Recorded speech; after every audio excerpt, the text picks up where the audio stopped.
Do we need men? No. Do we need men? Honestly, no. Do we need men? No. As a woman, you need to learn how to flip the script and make everything that man's fault. Even, it don't matter. I see dozens of videos like this every single day. Explain to me again the benefit to a man being in a relationship with a woman.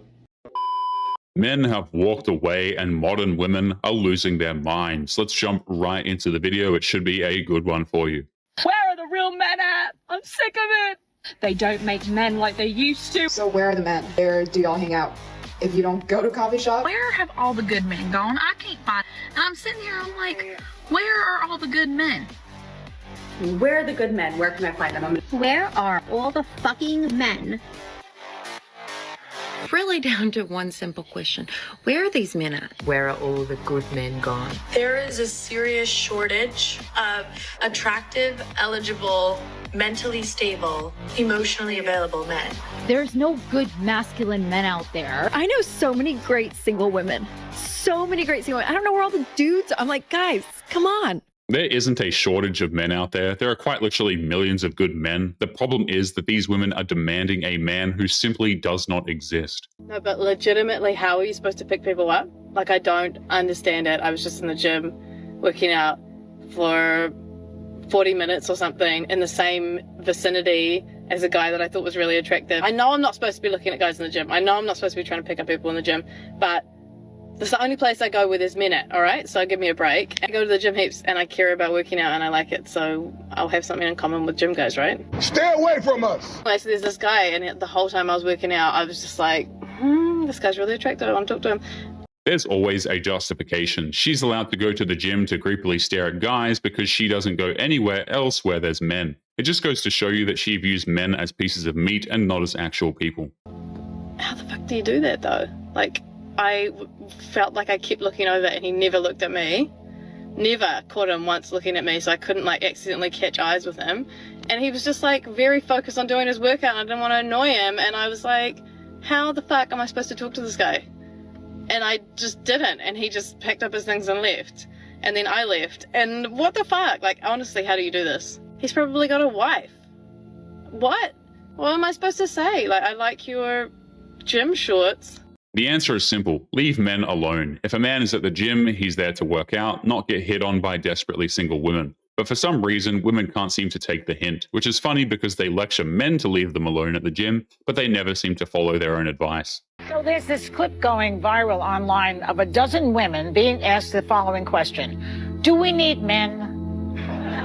Most answered very quickly, no. So why do you think that is? Because men are useless. Broadly speaking, I feel like men have proven largely useless. Like, I think in the political moment. I mean, and by the way, I want to differentiate between straight men and gay men, because I think I would die without gay men. What's creepy is how there was an applause over the idea that the world would be better off without straight men. But so long as they have an effeminate gay man to keep them company, then they're the exception. These women are completely clueless as to why the world actually needs men. At the end of the day, it's important to have a man in your life. It's really important because of the simple fact that just seeing my son raised without like a father, it hurts. It really does. And you know what? I'm happy for you because it's like when you have that situation, you realize that it's like, this is my man, I'm gonna worship him, and this is the family I'm gonna create. When I'm a grandma and I have the whole entire room filled with my grandchildren, that is your real value. And no women really talk about that. Andrew Tate spoke about it here in the podcast, and that's something that he said that I will always hold to me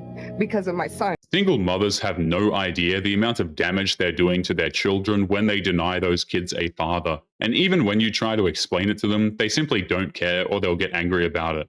I still wouldn't call myself feminist, but I had a wall up against men and I was a little angry about some things that I went through. I was like, I'm independent. I can be very independent. I have been for the last few years. I've been by myself, been doing my own thing, taking care of myself. And it wasn't until this year that is flipping for me and that I have realized that I have worn myself out. I don't want to be like this anymore. I mean, I want to be able to take care of myself, and now I know I can take care of myself, but I do want that. Well, I mean, to be able to go into our feminine is to be able once you get a little be bit taken older, care of. Towards the wall that they call it, that's when you start seeking masculine guidance more. Once these women realize that being independent actually requires hard work, they turn around and want to surrender. That's when they want a man to take over, but by that point, it's far too late. Once they make the choice to be that way, there's really no going back. I put makeup on just for this date, so it better go well. And I'm not posting this, probably, if it doesn't. It did not go well. Truthfully, it lasted less than 2 minutes. I walked up, he gave me a hug and said, "Are you hungry? Let's go inside." We went inside. He said, "Actually, can you step outside for a minute?" I stepped back outside, and he said, "I'm not trying to offend you, but I'm just not feeling it." So I walked to my car, came back home.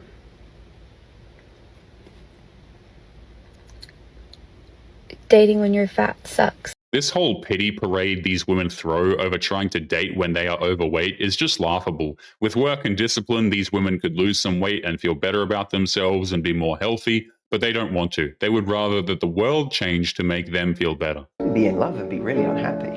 Having a relationship that's causing you constant anxiety, constant heartache, constant pain, feeling overlooked, not feeling important.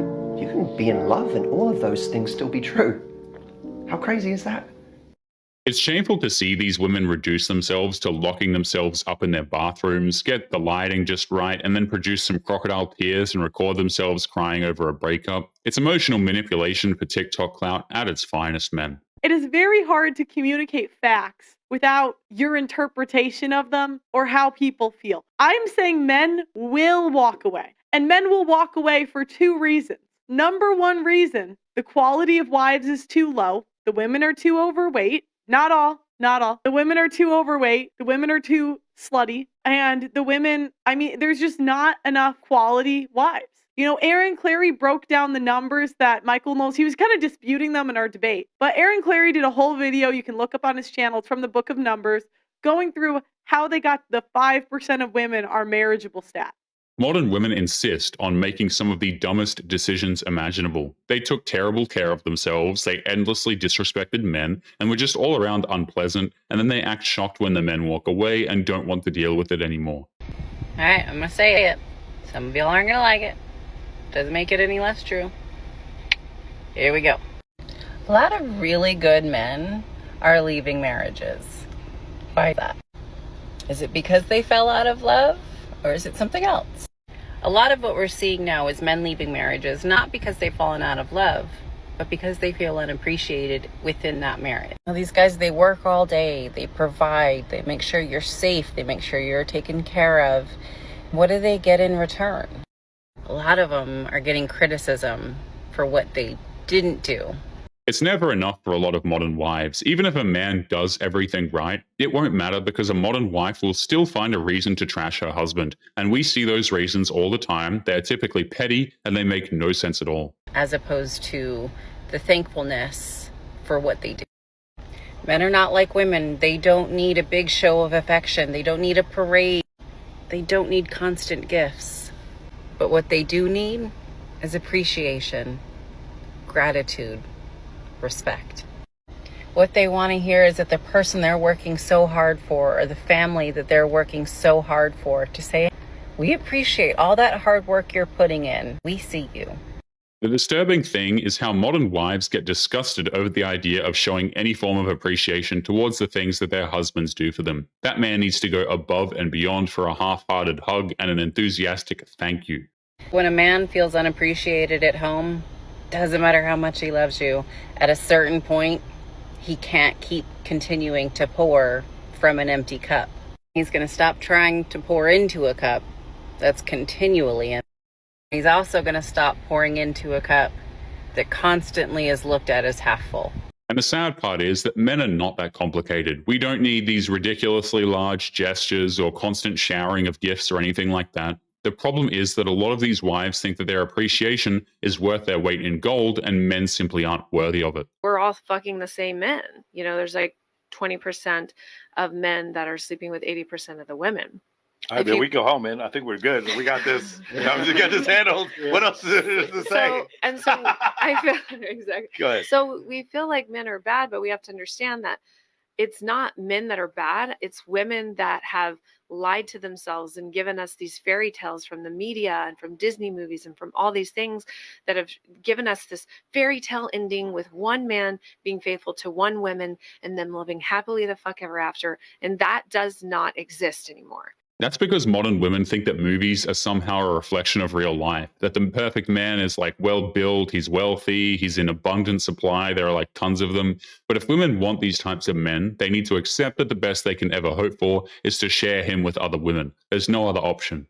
Maybe it does in faith-based religions and institutions like that, but even then it gets even weirder in those scenarios. But I think women have to, we have to come to reality that this is a pipe dream, and we have to learn to adjust and become more high value, because as you and I, I've hit the wall. You're not there yet, but I mean, some might consider she has. So we have to understand that this is a battle. Modern women will never fix that problem. They have doubled down on their delusion far too many times. They would rather live in their fantasy world and assume everyone else is the problem as they go online and complain about how they can't seem to find a good man. But anyway, guys, we are going to be leaving today's episode there. Don't forget to subscribe on your way out. Click this video that's up on the screen now if you want to see more. Take care of yourselves, and I will see you all in the next one. Peace.